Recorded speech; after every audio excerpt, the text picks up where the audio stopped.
매도를 할까 매수를 할까 이거를 결정을 했던 첫 번째 방법을 제가 거래량을 통해서 정리를 하시면 됩니다라고 얘기를 해드렸습니다. 그래서 그 내용이 이전에 언급을 해드렸던 내용이고, 두 번째 보시게 되면 조건이 하나가 있죠. 거래량이 동반된 양봉 혹은 음봉이라고 하더라도 저항과 지지 부근에서는 버텨야 될 때가 있고 매도를 해야 될 때도 있다라고 얘기를 해드렸는데, 음봉이 나온다라고 하는 거죠. 거래량이 동반된 음봉이 나왔을 때 원래는 이거는 매도가 맞지만 버텨야 될 때는 지지라는 거고요. 장대 양봉이 나온다라고 하더라도 매도를 해야 될 때가 있다라는 건 저항 부분에 있다라고 생각을 하시면 될 것 같습니다. 그래서 이 내용을 좀 얘기를 해보도록 하겠습니다.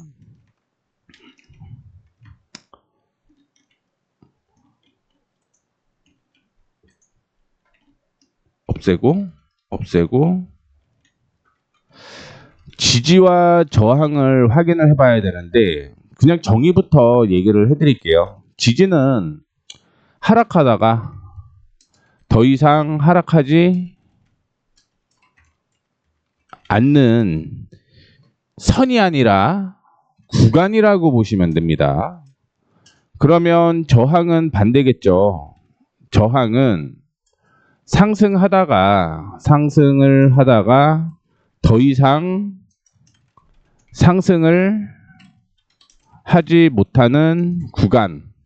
물론 추후에 추가적인 상승이 이어질 수는 있습니다만, 일단 단기적으로 이거를 여러분들은 정의를 확인을 해 보셔야 된다는 거 먼저 말씀을 해 드리도록 하겠습니다. 자, 그러면 지지의 종류가 중요할 것 같은데요. 지지의 종류를 확인해 보게 되면 상승 추세가 있습니다. 상승 추세가 있고요. 전 고점이 일반적으로 지지가 나와요. 전 저점이 일반적으로 지지가 나옵니다. 전 저점보다는 현 저점이 맞을 것 같아요. 현 저점, 그 다음에 전 저점도 말씀드렸던 대로 지지가 나오는 구간이라고 생각을 하시면 될 것 같고요. 그 다음에 피보나치가 지지가 나오는 구간이라고 생각을 하시면 될 것 같습니다. 그리고 우리가 일반적으로 알고 있는 이동평균선이 있죠. 이동평균선. 그리고 그 외에 우리가 수많은 지표를 쓰고는 있는데, 이동평균선을 포함한 보조지표는 일반적으로 지지가 나올 수 있는 종류라고 생각을 하시면 될 것 같습니다. 자, 그러면 저항의 종류도 확인을 해 봐야겠죠. 저항의 종류.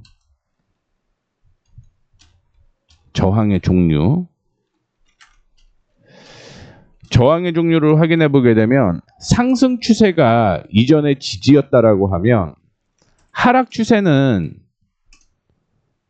저항이 될 수 있다라는 거. 그리고 주가가 올라가다 보면 전 고점은 저항이 되는 겁니다. 그 다음에 전 저점은 저항이 되는 거죠. 전 저점 역시 저항인 거예요. 그 다음에 우리는 매물대를 얘기를 많이 하죠. 매물대라고 얘기를 하는 건 사람들이 엄청나게 물려 있는 곳입니다. 사람들이 엄청나게 물려 있는 곳.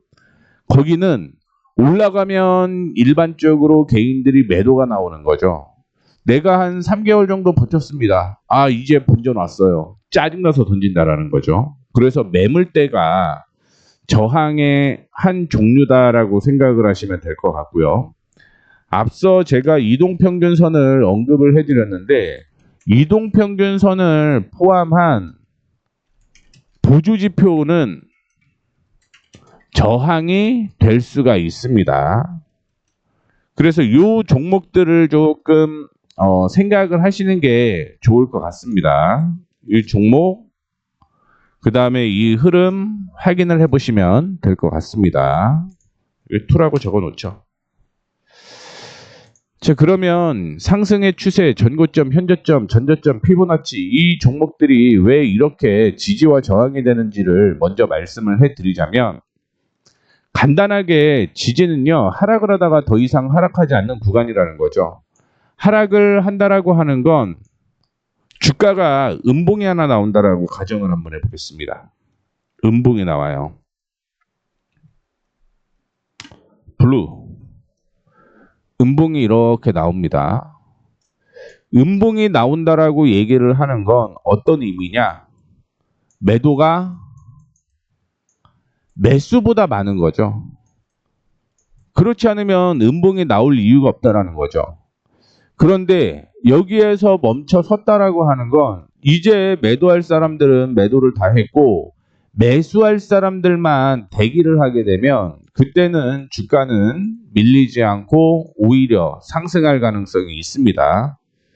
그렇기 때문에 매도가 이미 매수한테 졌기 때문에 지지가 된다라고 생각을 하시면 될 것 같고요. 반대로 올라가다가 여기에서 이렇게 멈춘 거예요. 이거는 매수와 매도를 확인해 보게 되면 누가 이긴 거죠? 그동안 양봉이 나오면서 주가가 이렇게 올라간 거잖아요. 올라갔다라고 하는 건 매수가 이긴 겁니다. 하지만 여기까지 올라왔으면 이제는 매도하려고 하는 사람들이 많아진 거죠. 매도가 많아지게 되면 당연히 주가는 약세가 이어질 수밖에 없다라고 보시면 될 것 같습니다. 이것 때문에 지지 저항이 형성이 된다라고 보시면 될 것 같아요. 그래서 지지의 저항은 결국은 수급인 거고요. 이 수급에 거래량이 포함이 되어 있는 거고 이 수급으로 인해서 결국은 차트가 만들어지는 거잖아요. 차트. 이 차트에서는 캔들이 포함이 되어 있습니다.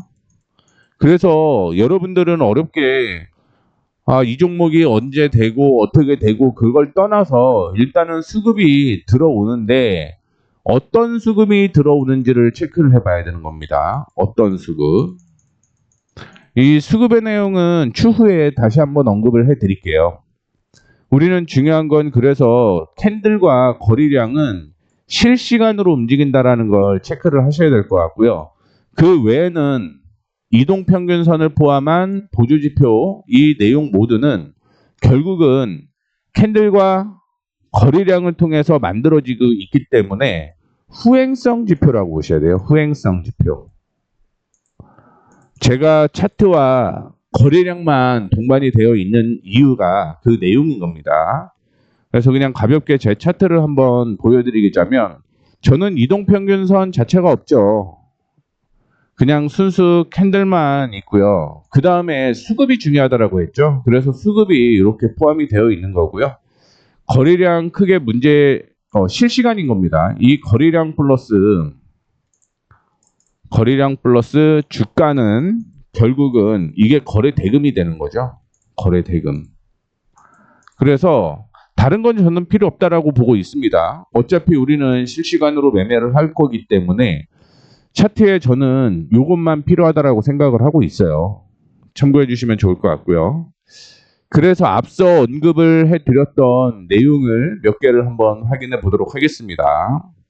장대 음봉이 나온다라고 하더라도 이날은 거래량이 동반이 됐던 날이라고 보시면 될 것 같습니다. 그런데 이날은 매도하는 게 아니죠. 만약에 이전에 저항으로 형성되었었던 이 가격을 이탈했을 때는 이때는 매도가 맞았어요.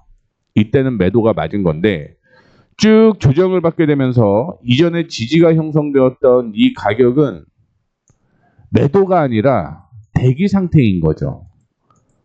그리고 그 다음날 매수가 매도를 이겼기 때문에 주가는 상승을 했다라고 보시면 될 것 같습니다. 오늘도 중요한 변수라고 얘기를 하고 있는 게 제가 그 얘기 해드렸잖아요. 전저점과 현저점은 지지라고 얘기를 해드렸습니다. 시장이 이렇게 상승을 하고 고점이 하나 이렇게 잡혔죠. 그리고 조정을 한번 쭉 받고 추세는 한 번 더 상승을 했고 저항이 하나 형성이 되었습니다. 그리고 조정을 받고 주가는 이렇게 상승을 한 번 더 한 거죠.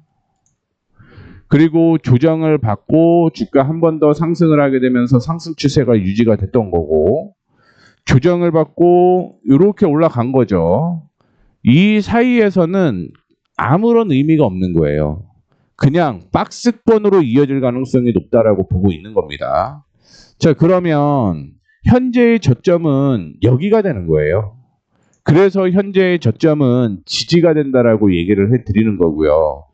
두 번째는 전 지지도 제가 반등 구간, 즉 상승할 수 있는 여력이 있는 장소라고 볼 수가 있을 것 같은데, 오늘 중요한 거는 지금은 여기에서 밀리게 되고 여기에서 밀리게 되면 760포인트대까지 하락할 수밖에 없다, 이렇게 보고 있는 이유는 이전에 지지가 이탈하게 되면, 즉 현 저점을 이탈을 하게 되면 전 저점에서 반등이 나올 가능성이 있기 때문에 지금 같은 경우는 조금 더 밀릴 수도 있겠다라고 언급을 해드린 겁니다.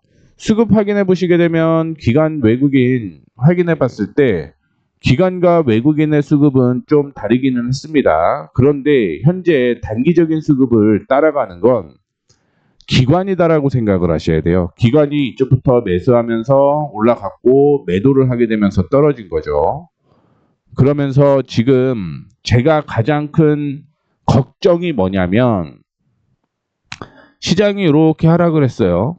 그 다음에 상승을 하고 이렇게 하락을 하게 되면 요거 제외하고 어떤 패턴이 형성이 되는 거냐?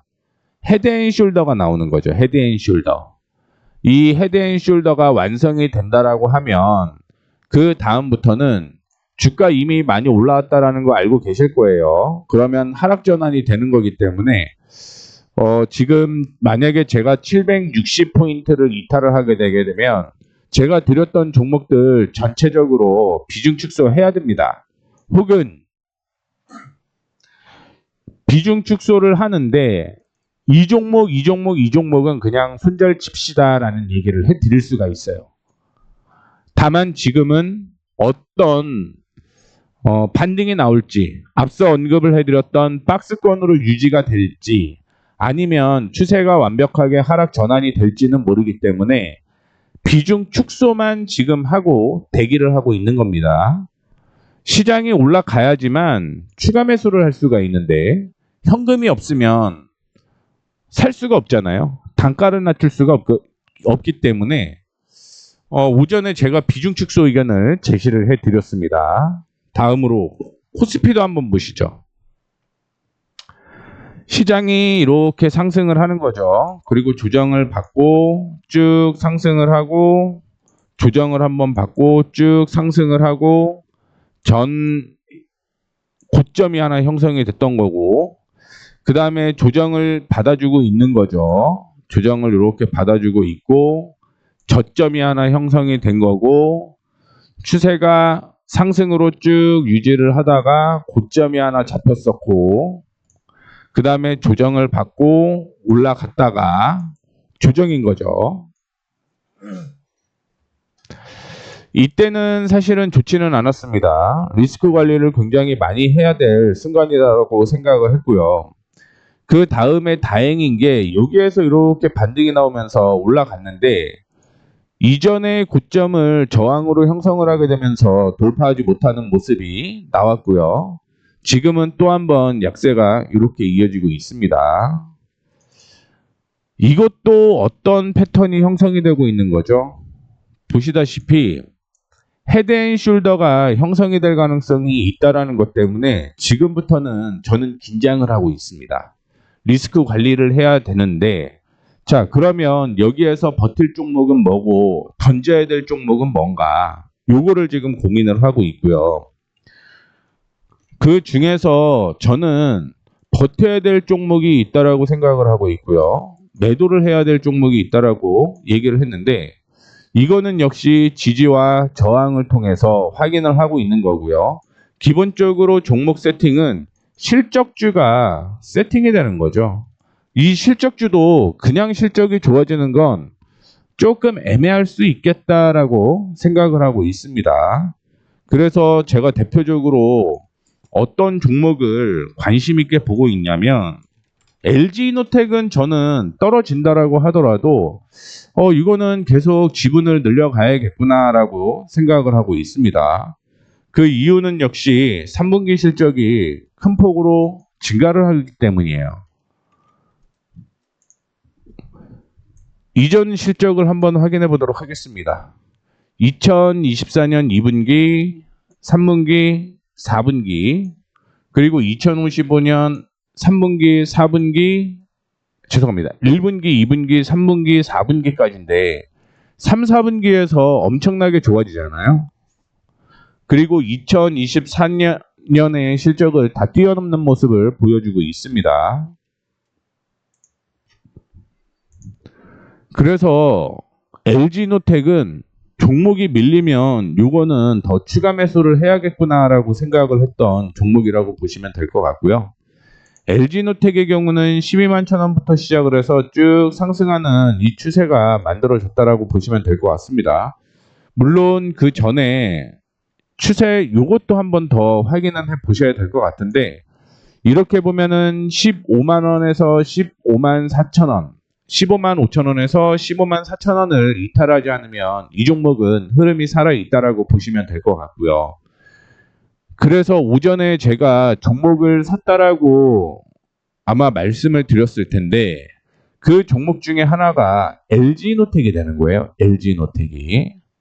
지금은 이전에 저항으로 형성되어 있었던 가격, 이전에 지지였죠. 이전에 지지가 나왔던 이 가격이 저항이 됐었던 가격이라고 보시면 될 것 같고요. 3분할을 통해서 저는 LG노텍을 매수를 하고 있다는 거 참고해 주시면 좋을 것 같습니다. 그러면 여러분들이 갖고 있는 몇 종목을 좀 체크를 해 볼게요.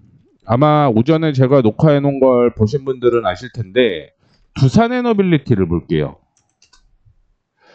두산에너빌리티 보시게 되면 주가가 지난 어제였죠. 어제에 이어서 오늘도 조정을 받는 모습인데 피보나치를 한번 그려보도록 하겠습니다. 참고로 피보나치를 그리려면 추세에 대해서 여러분들이 아셔야 되고요. 19,960원부터 시작을 해서 72,020원, 72,200원까지 조정을 받는 모습이었습니다. 그리고 이전에 지지 저항을 확인을 해보게 되면 주가가 상승을 했던 거죠. 여기에서만 체크를 해보게 되면 주가가 상승을 하고 조정을 받고 상승을 하고 조정을 받았던 거죠. 그리고 이전의 저점과 함께 피보나치 38% 있죠. 38%. 여기에서 지금 반등이 나오고 있다라고 보시면 될 것 같습니다. 여기서 반등인 거고 주가는 지금 엄청나게 높죠. 이런 종목은 제가 좋아하지는 않습니다만 중요한 건 그래서 38%를 이탈을 하게 되면 여기까지 즉 46,000원대까지 밀린다라는 생각을 가지고 매수를 하라는 거죠. 그러면 반등이 나온다라는 걸 볼 수가 있을 것 같습니다. 그리고 오늘 또 추가 매수했던 종목이 하나가 더 있어요. 그 종목이 뭐냐면 KMW라는 종목을 오늘 추가 매수를 했습니다. 확인을 해볼게요. 이전에 이것도 6,750원부터 피보나치로 15,450원까지 체크를 이렇게 해보게 되면 50% 부근에서 반등이 나온다라는 걸 확인을 해볼 수가 있을 것 같습니다. 11,100원이었고요. 하나 확인을 좀 시켜드리자면 제가 11,100원이라고 얘기를 해드렸던 종목이 뭐냐면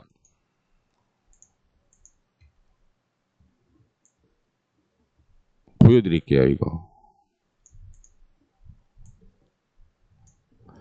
KMW를 11,100원에서 신규 매수도 되고 추가 매수도 가능하다라고 적어놨습니다.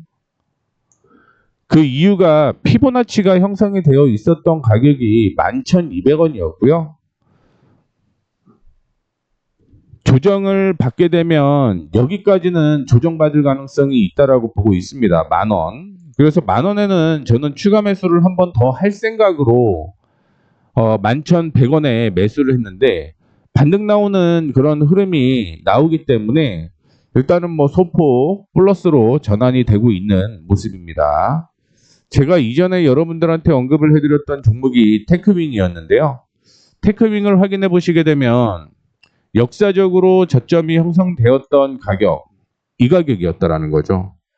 시장이 상승을 하고 전 고점 부근에서는 반등이 나와야 된다라고 얘기를 했는데 저점 부근에서 아랫꼬리를 달면서 상승을 했던 거고요.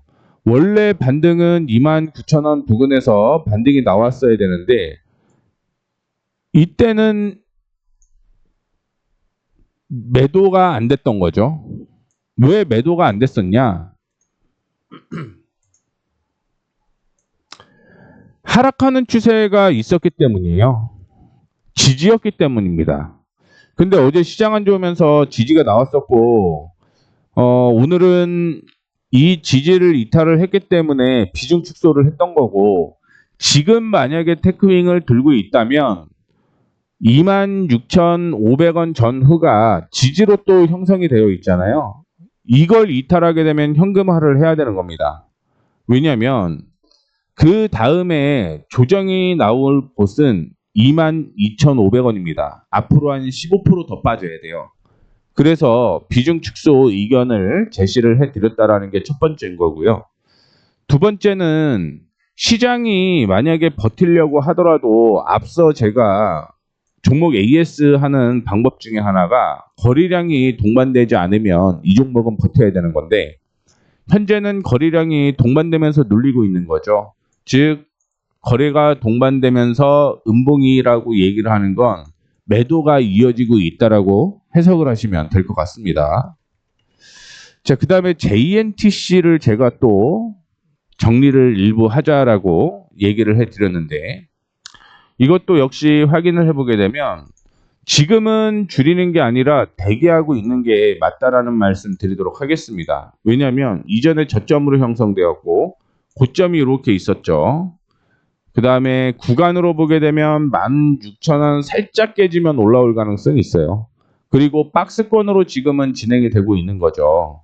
그러면 이런 종목은 비중 축소를 해서 15,500원부터 시작을 해서 15,800원에 매수를 하게 되면 박스권으로 움직일 수 있다라는 가정하에 18,750원대까지는 상승 여력이 있는 종목이기 때문에 비중 축소 의견을 드렸다라는 거 참고를 해주시면 좋을 것 같습니다. 이게 보통 지지 저항을 이렇게 그려보면 매매하는 게 굉장히 좀 쉬워요. 자, 그 다음에 뭐 오늘 스튜디오 미러가 상승을 하고 있는데 제가 일반적으로 주가를 대기를 하는 종목들이 있습니다. 이런 종목들은 일반적으로 제가 대기를 하죠. 왜냐하면 여기에는 다 매물이에요. 다만 이 매물을 다 흡수를 하게 되면 주가는 상승할 수 있다는 걸 여러분들께 언급을 해드리고 싶고요. PNT를 제가 오늘 정리를 하려고 대기를 했었어요. 자, PNT 39,000원 이탈하게 되면 차익 실현하겠습니다. 그 전에는 홀딩 할게요. 확인이 되시죠? 39,000원 이탈 시 차익 실현하겠습니다. 이탈 전에는 홀딩 이렇게 얘기를 했는데 PNT를 확인해 보시게 되면 왜 39,000원이냐? 시장이 상승을 하고 있죠. 박스권으로 먼저 이어졌습니다. 그렇죠? 박스권으로 이어지다가 상승이 이렇게 됐고 고점이 하나 잡혔고요. 그 다음에 조정을 받고 상승이 이렇게 이어졌고 고점이 하나 잡혔습니다. 그렇죠? 그리고 조정을 받았는데 전 저점이 현 저점이 되는 거죠. 현 저점이 지지라고 얘기를 해드렸죠. 그 지지선 부근에서 반등이 또 나오는 모습인 거고요. 지금 정리를 일부 하려고 했었던 이유는 하나예요. 하나입니다. 여기가 지지였거든요. 그 부근을 돌파를 하지 못하면서 수급적으로 보시게 되면 기관 쪽에서 매도세가 이어지고 있는 모습입니다. 이렇기 때문에 39,000원을 이탈을 하게 되면 이때부터는 상승 추세가 아니라 하락 추세로 전환될 가능성이 높다라는 걸 확인을 해볼 수가 있을 것 같습니다. 그래서 39,000원 이탈 시에 매도를 하겠다라고 얘기를 했는데 이탈하지 않으면서 흐름이 살아있는 거죠. 제가 예전에 코스모 신소재를 수익을 낼 때도 매도를 하려고 손절가를 계속 언급을 해드렸습니다. 근데 손절가가 손절을 안 하고 계속 올라가는 거예요. 처음에 저항으로 형성되었었던 곳이 이곳이 저항이었습니다. 39,500원이었고요. 이 저항을 돌파를 하게 되면서 매수 타이밍에 나왔던 거죠. 매수 타이밍. 이때는 상승 추세가 지지가 나온다라고 얘기를 해드렸고요. 이 상승 추세에 맞게끔 주가는 올라갔다라는 거죠. 그리고 여러분들 하나 더 하셔야 되는 게 추세가 여기서부터 저점부터 한번 그리잖아요. 그 다음에 추세를 따라가는 게 좋아요. 따라간다라는 건 어떤 의미냐? 그 다음 부분부터 시작을 해서 상승폭이 확대가 되는지를 확인을 하라는 얘기인 거고요. 지금은 이렇게 상승이 계속 이어졌던 거죠. 참고로 8월 1일은 거래 없는 조정이었다라는 것과 함께 시장이 악재였기 때문에 약세였던 거지 코스모 신소재 자체가 약세는 아니었습니다. 그리고 보게 되면 주가는 다시 한번 상승이 이어지는 모습이었고요. 지지를 언급을 해드렸을 때 처음에 39,000원이 손절가였다라고 하면 그 다음에 손절가는 41,000원이 되는 거예요. 이 41,000원을 이탈을 하지 않기 때문에 주가가 상승을 했다라고 보시면 될 것 같고요. 제가 차익 실현을 했던 건 이 가격대에 차익 실현을 했는데 왜 차익 실현을 했냐면 상승을 하고 조정을 받았죠. 전 고점은 반등이라고 얘기를 했습니다. 그런데 상승을 하고 조정을 받았는데 이 반등이 살짝 이탈을 했어요. 그래서 차익 실현을 했던 겁니다. 지금은 다시 올라오는 모습이죠. 올라오는 이유는 이전에 저점 부근이 반등 구간이었기 때문인데 이게 FM대로 이렇게 움직이지는 않는다라는 걸 말씀을 해드리도록 하겠습니다. 자, 그 다음에 우리가 아이패밀리 SC 매수하자라고 해서 수익이 났었죠. 수익이 난 이유는 어떤 식의 매매가 이어졌냐면 이전에 고점부터 시작을 해서 하락하는 추세를 뛰어넘었습니다. 이 때문에 제가 매수 타이밍을 드렸어요. 매수 타이밍을 드렸고 이 하락하는 추세가 저항이라고 얘기를 했잖아요. 올라갔다 깨지고 올라갔다 깨지고 올라갔다 깨지고 올라갔다 깨지고 그런데 하락 추세를 전환을 하게 되면 이 하락 추세는요 지지가 됩니다. 그래서 아마 여러분들 텔레그램 체크를 해보게 되면 이때 매수를 해야 되는데 손이 안 나가요 라는 얘기를 했습니다. 지지가 나올 건 알고 있었는데 손이 안 나갔다는 거죠. 왜? 종목이 계속 하락을 하니까 손이 안 나갔는데 그 다음부터 상승을 또 시작을 한 겁니다. 그러면서 이전에 고점이 형성되었던 가격이 18,900원이었는데 윗꼬리 달고요. 어제도 좀 애매했다가 오늘 상승을 하고 있는 모습인데 지금은 전체적으로 애매한 거예요. 전체적으로 애매합니다. 물론 이런 종목들은 흐름이 나오기 시작을 하게 되면 매수해도 상관은 없는 건데 지금은 전 고점이 지지가 되는 걸 확인해 보셔야 된다는 걸 말씀을 해드리고 싶습니다. 우리는 매수를 할 때 어떤 식으로 매수를 할지는 저도 모르겠지만 저는 몇 가지 기준이 잡혀져 있죠. 제 기준이 있습니다. 상승을 하고 19,000원이 지지가 되는 걸 확인을 하게 되면 저는 매수가 진행이 돼도 괜찮다라고 봐요. 왜냐하면 손절가가 딱 정해져 있거든요. 이 손절가가 정해져 있으면 여러분들은 매수해도 상관이 없어요. 매수해도. 근데 그 이유가 없으면 매수하면 안 된다는 걸 참고를 해주시면 좋을 것 같습니다. 그래서 아이패밀리 SC는 차익 실현을 하기는 했지만 계속적으로 지금 째려보고 있는 단계다라고 생각을 하시면 좋을 것 같습니다. 제가 어제 이니텍이라는 종목을 여러분들께 매수 괜찮다라고 말씀을 해드렸습니다. 그 이유를 확인해 보게 되면 이전에 지지가 나왔던 곳이 이 가격이었죠. 아랫꼬리라고 하는 건 누군가 방어를 해준다라고 생각을 하시면 될 것 같아요. 그러면 지금 같은 경우는 아랫꼬리가 지속적으로 이어졌다라고 하면 중요한 건 저는 9,000원과 함께 8,500원을 매수 타이밍으로 잡고 있었던 거죠. 누군가 8,500원을 이탈을 하더라도 계속적으로 방향을 위쪽으로 잡아줬던 그런 모습이 형성이 되었기 때문에, 그래서 어제 매수해도 괜찮다라고 얘기를 해드렸던 가격은 이건 거고요. 만약에 조정을 받으면 8,500원에도 매수가 가능하죠. 왜냐하면 전 저점이기 때문에. 다만 이때의 손절가는 저는 8,200원을 잡고 손절가 잡고 대응을 하려고 한 거예요. 지금은 크게 무리는 없다라고 생각을 하시면 될 것 같습니다. 이렇게 지지 저항을 계속적으로 좀 체크를 하면서 매매 이어가셔야 된다는 거 말씀을 해드리도록 하겠고요. 앞서 언급을 해드렸던 것처럼 매도는 저항 부근이 되게 되면 매도가 진행이 되는 게 맞아요. 매도가 진행이 되는 게 맞는데 이럴 경우도 있습니다. 저항 플러스 저항이 있을 때가 있어요.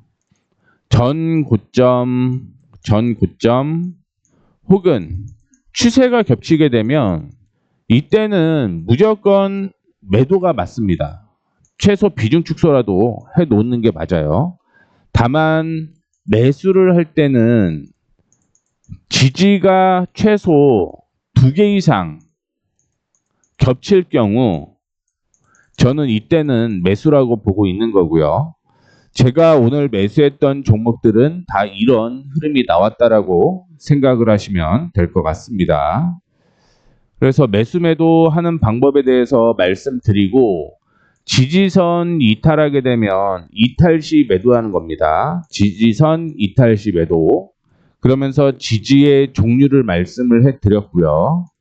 그 다음에 매수는 저항이겠죠. 이 저항을 거래량이 동반되면서 뛰어넘으면 매수가 일반적인 기준인 거잖아요.